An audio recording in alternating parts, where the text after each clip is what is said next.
juste pour vous dire que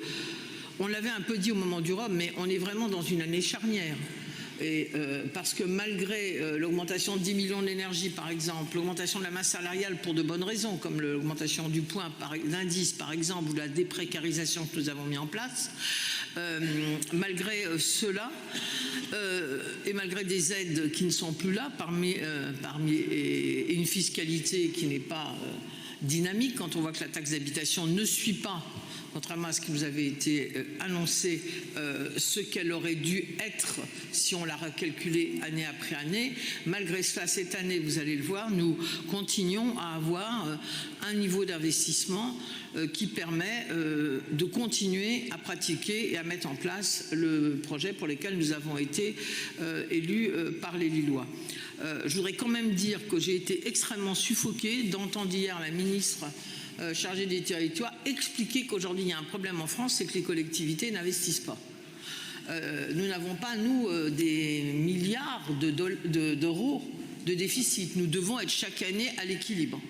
Voilà. Et nous attendons des aides. Alors il y a un plan vert à 40 milliards, mais bien évidemment, on ne vous finance pas à 100%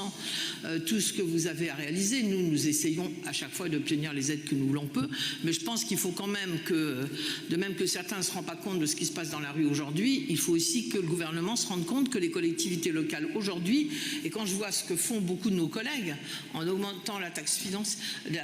foncière, en réduisant le service public, en fermant certains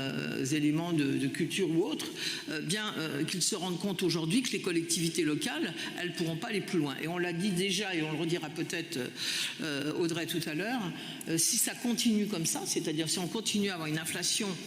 et une énergie qui continue à flamber, eh bien on ne va pas pouvoir continuer comme on le fait, c'est-à-dire pas augmenter les impôts, ça je crois qu'on s'y tiendra jusqu'au bout, mais en tout cas peut-être pas réaliser justement les investissements, et notamment les investissements lourds de transition écologique que nous réalisons